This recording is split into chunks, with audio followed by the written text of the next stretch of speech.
Imagine your life was a movie that you have seen hundreds and hundreds and hundreds of times. You know every single line, you know everything that's going to happen, every character, every twist, every turn, and you know how it's going to end every single time.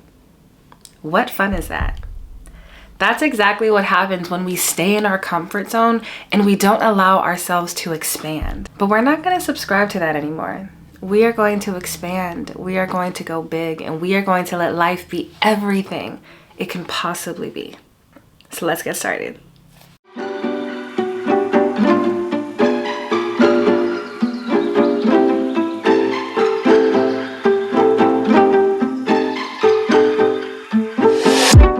Hello, welcome back to my channel. If you are new here, my name is Kailani. I am a hypnotherapist and a life coach, and I blend my deep love for God and my obsession with the subconscious mind to help you remove any blocks that might be holding you back and create your heaven on earth and live the life that you dream of. Well, this is part three of my How to Manifest series, in which I introduce my 6-step framework called Create. Create is a framework that embodies the concept that you can co-create with God and design the life of your dreams.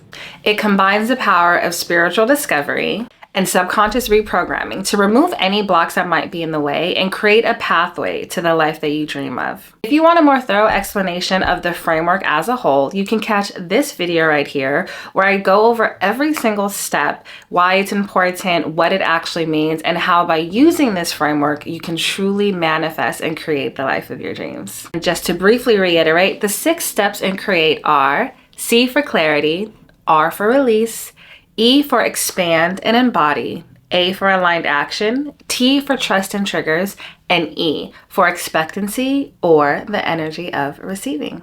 So today, however, our focus is to go deeper into expand, to understand what it truly means, why it's important, and how we can embody this expanded lifestyle and how it contributes again to manifesting the life of our dreams. So why is expand important? In the first Create video, I explained that one thing I want you to remember and to hold with you is that stagnation is the enemy of growth. The two cannot coexist. You have to choose one or the other. Do you want to stay stagnant and comfortable, or do you want to expand and grow? Your choice. By remaining in our comfort zones, we limit our potential, our joy, and our ability to create a fulfilling life, the life that God has destined for us. If we choose to stay where we are, we will never reach the fullest potential. And I don't know about you, but I think one of my biggest fears in life may be leaving this world and never fully reaching my potential, reaching the potential of everything that I was destined here to do, every gift, every skill, every opportunity that I might pass up by not becoming everything that I was supposed to. Expand allows you to break through those limitations, to push your boundaries, and to discover the hidden dimensions of everything that you are, your entire being.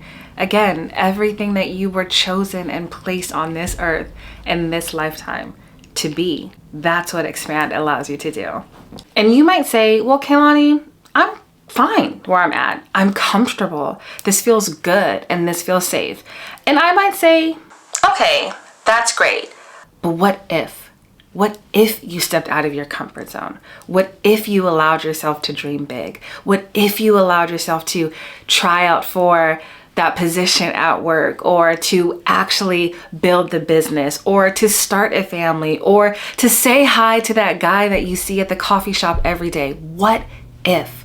What could happen on the other side of that? What if you allowed yourself to dream big and then to go after everything? So here are some of the negative implications of staying in your comfort zone. Staying in your comfort zone, it might seem stagnation, safe, but life becomes predictable. There's some negative side effects to it, and I want to share some of those with you today. Leading to a sense of boredom and a lack of fulfillment. Missed opportunities, new experiences, skills, and relationships all lie outside of your comfort zone. Staying put means missing out on personal growth and exciting possibilities. Very limited potential. You never discover what you're truly capable of achieving. Your skills and talents remain underdeveloped, hindering your ability to reach your full potential. Fear of change. The longer you stay in your comfort zone, the more fearful you become of stepping outside of it. This can lead to anxiety and a reluctance to take risks, even when necessary. Lack of confidence. Constantly staying safe can make you doubt your abilities. You miss out on building confidence that comes from overcoming challenges and trying new things. Monotony. Life becomes a monotonous routine, lacking the excitement and stimulation that comes from new experiences. Regret. Later in life, you might look back with regret at all the things you never dared to try or explore.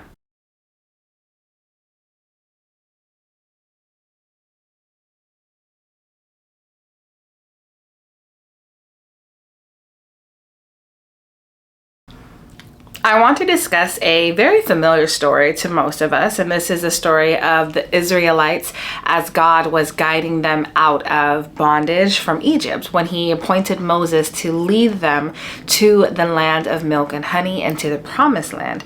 Again, a very familiar story, but I want to see it through a different lens and what can happen by never allowing ourselves to actually expand beyond what we're comfortable with and what we're used to. Despite the harsh conditions that they were experiencing, there was a sense of familiarity and routine in their lives. Even though it was oppressive, this represents a state of comfort. And I want to make that clear because we can oftentimes find safety in what feels normal and what feels comfortable, no matter how bad it may seem.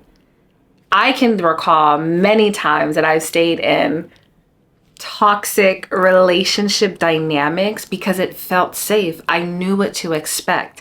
But change, the idea of, well, what happens if I leave this person? Or what happens if I don't find someone? Or who's going to love me? All of these questions, because it represented change, kept me in bondage. The things that we find normal and comfortable oftentimes can be oppressive and feel like bondage. A few cliff notes here just to kind of bring us all abreast to the story. The Israelites were held in bondage and slavery in Egypt for generations. And despite all of the harsh conditions, there was a sense of familiarity, just safety and, again, routine that made them feel comfortable.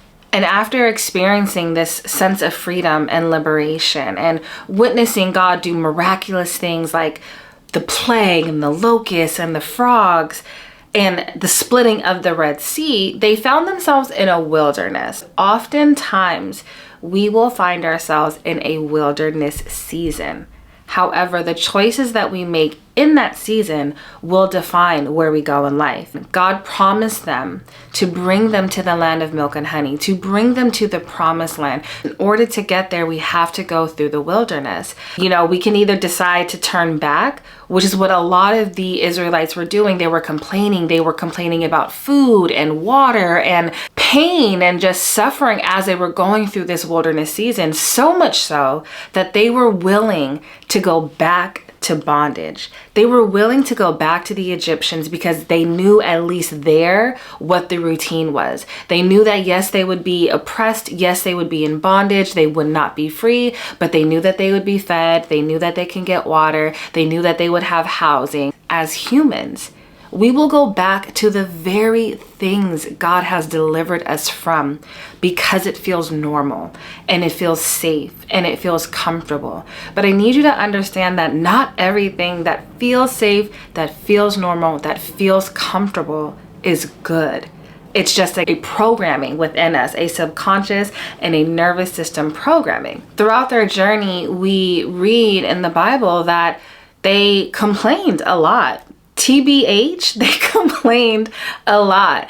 And I can even recall me sometimes in my, lower seasons or my wilderness seasons, just, why God? Why? Why do I have to go through this? Why do I have to suffer through this? Why does she have to act like that? Why did I have to lose out on the opportunity?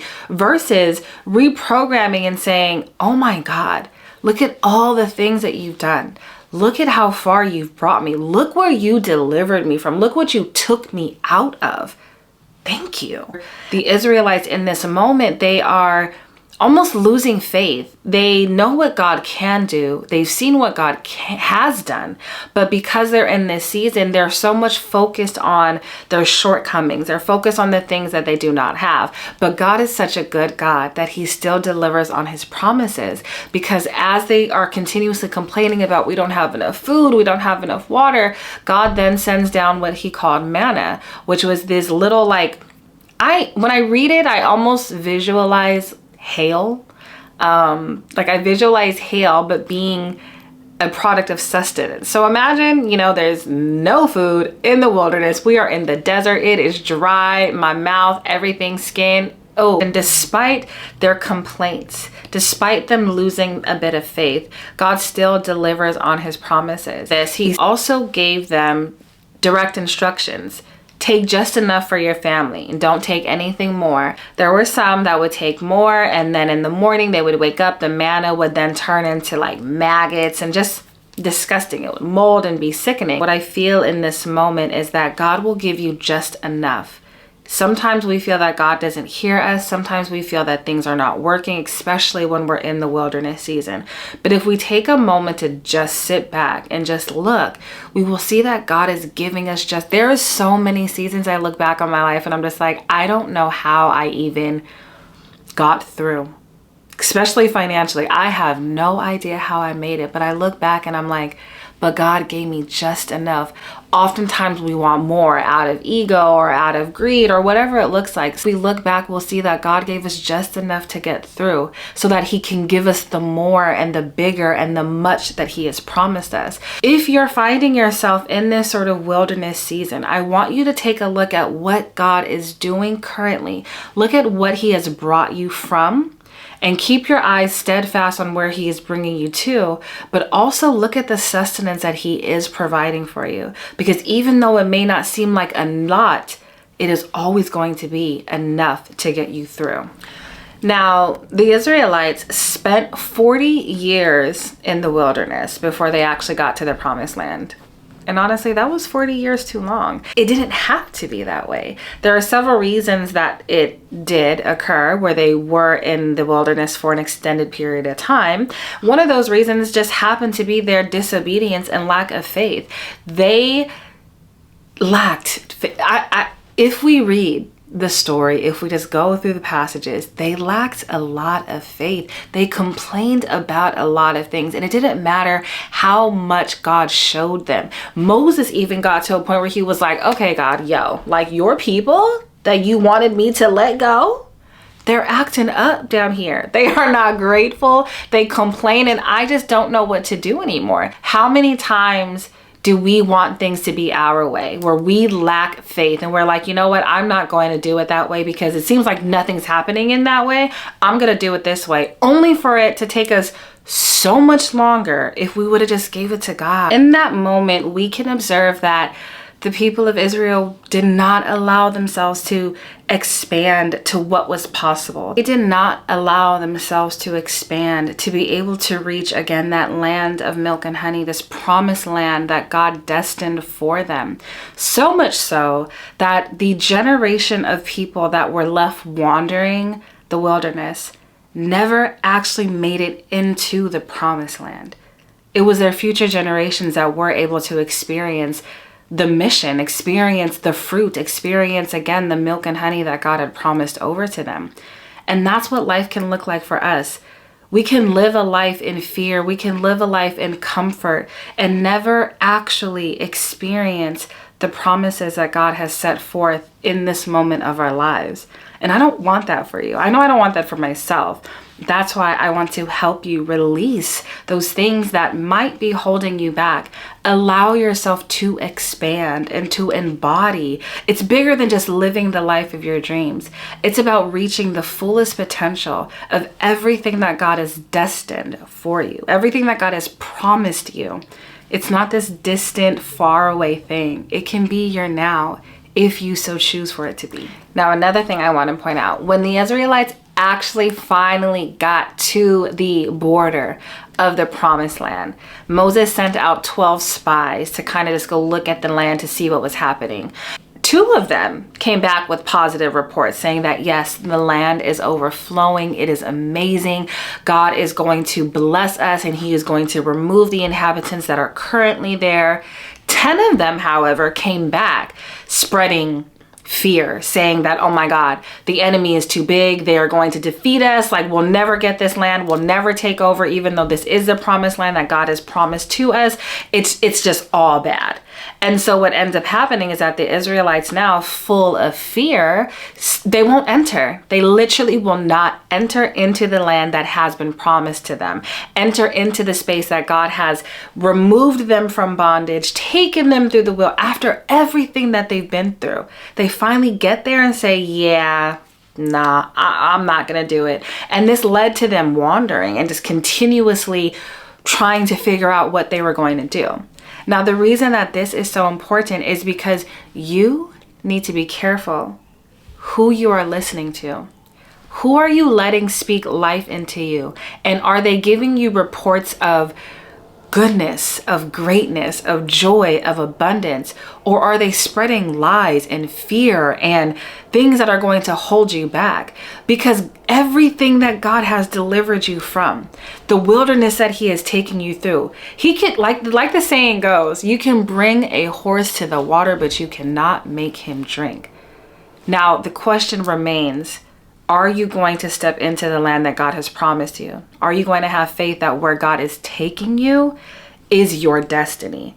Or are you going to allow the fears and the lies and the stories that other people tell you hold you back from everything God has already shown you he can do? I'm gonna let you sit on that one. Moral of the story here, sometimes we just have to sit back and allow help to help. Allow help to do help's job and to support us and to know that we are going to be okay. We're going to be good. We're going to be good. I, as a business owner, as an entrepreneur, there are so many times as an intelligent woman where I'm like, I can teach myself. I got it. It's good.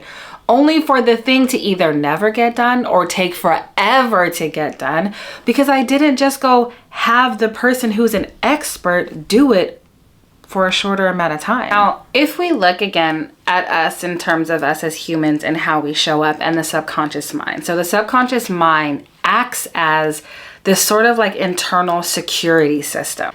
Now, what I mean by that is that the subconscious mind is programmed to keep us safe. And yes, this can be helpful for survival. However, it is very detrimental towards growth. I want to share with you a few ways that the subconscious mind, again, acts as an internal security system. First, and how that is not always beneficial to us. Your subconscious you can kind of understand how your mind works and building you can patterns. Be in the driver's seat. You it recognizes what feels familiar and safe to react, and it nudges you towards those safe choices. Now, again, this can be great for avoiding danger, but it can also prevent you from trying new things that might be uncomfortable, but ultimately beneficial. Fear of the unknown. The subconscious is wired to prioritize avoiding threats. Anything new or unfamiliar can be perceived as a potential threat, triggering feelings of fear or anxiety. This can keep you stuck in your comfort zone, even if there's no real danger present. Negative self-talk. Past experiences and limited beliefs can be stored in the subconscious, leading to negative self-talk that discourages you from stepping outside your comfort zone. Thoughts like, I'm not good enough, or I'll just fail anyway, can hold you back from even trying. Emotional discomfort. Growth often involves facing challenges and stepping outside your comfort zone. This can lead to temporary feelings of discomfort, fear, or frustration. The subconscious, programmed for safety, might try to avoid these negative emotions by keeping you in your comfort zone, even if it means sacrificing potential growth.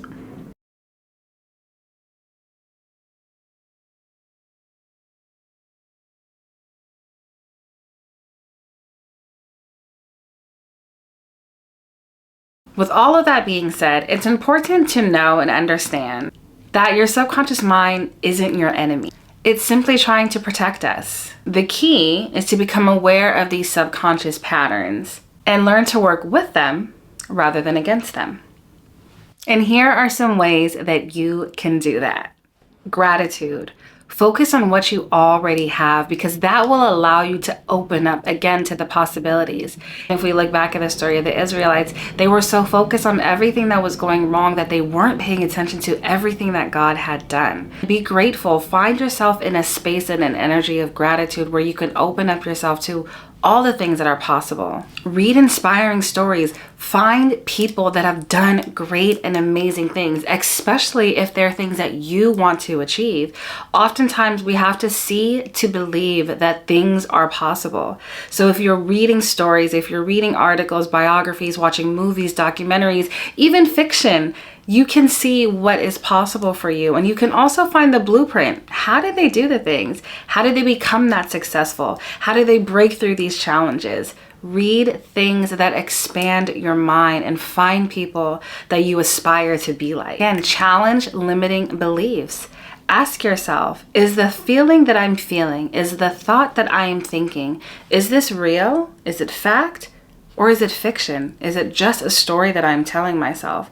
And if it's just a story that you're telling yourself, rewrite it, reframe it, and affirm things that you want to believe, that you want to be fact, that you want to be real. That's how you challenge your limited beliefs and you reprogram your subconscious mind. And everybody loves to do this, but vision boards. Again, like I said, I'm not against vision boards. I just believe that they are part of the process. But by keeping vision boards, whether they be physical vision boards or digital vision boards, you're able, again, to see. It's at the forefront of your mind if you see it all the time. But don't just do a vision board and store it away in the back of your closet or have it somewhere like in your files on your computer. Put it on your desktop. Put it on your phone. Put it on your wall in a frame and make it look beautiful and like a piece of art, because your life is art. But by being able to see it constantly, you're reprogramming your mind the life that you are after. Visualize. If you can visualize every day what it would feel like, what it would smell like, what it would sound like, what you would see, who you would hear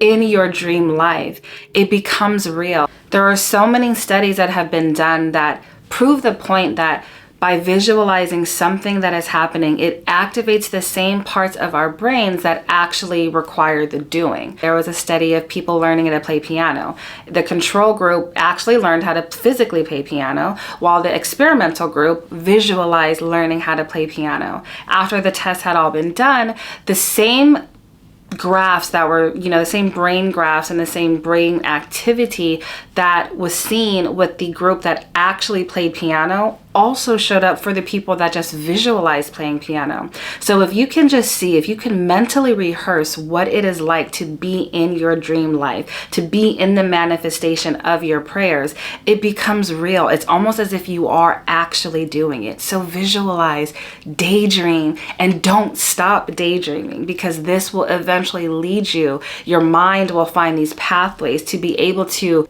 find the evidence of these things that you are visualizing in your real waking life. Now, after you've done all that, take inspired action. Take small steps. It doesn't have to be these big changes. Guess what? That small little step is going to compound to big changes.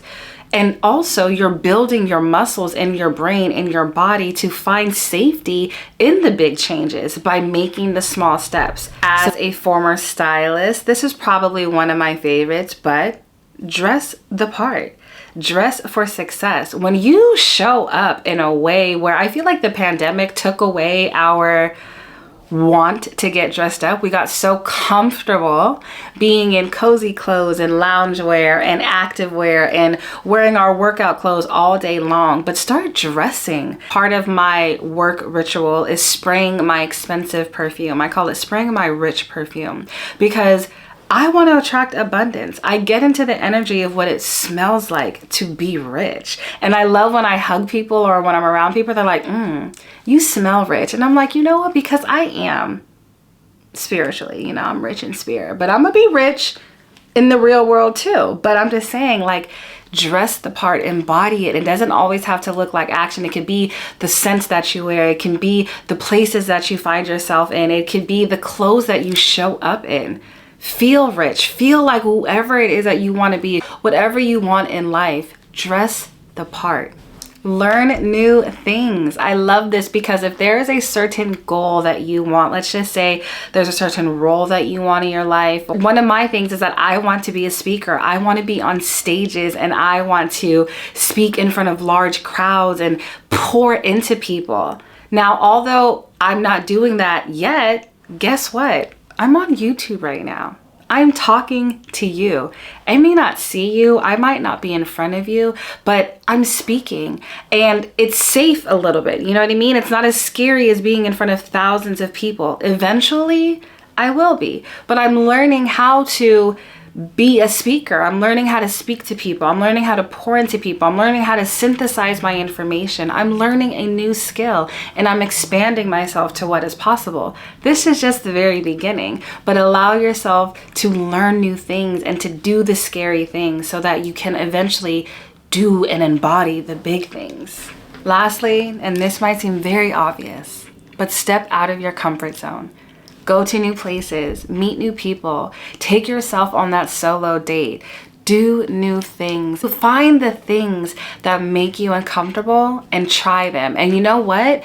Build yourself a bravery jar, kind of like a swear jar, but every time you do something brave and big, write it down and put it in a jar. And anytime you find yourself scared in the future, go back to that jar and read all the brave things that you have done. Because again, you're just reprogramming your training and you're showing your mind, your body, and your spirit that it's safe to do big and scary things. And the best part about it, you don't have to do it alone because God is with you every single step of the way and He is going to carry you through even when it seems scary because He will be your light no matter how dark it might seem. Well, friend, I hope that this inspired you. I hope that it empowered you. I hope that you take the steps to expand and embody and be everything that God has destined you to be. I'm God's favorite. You are God's favorite. And it's time that we start showing up in the world like that. So I love you. I'll talk to you soon, and I'll see you next time. Bye.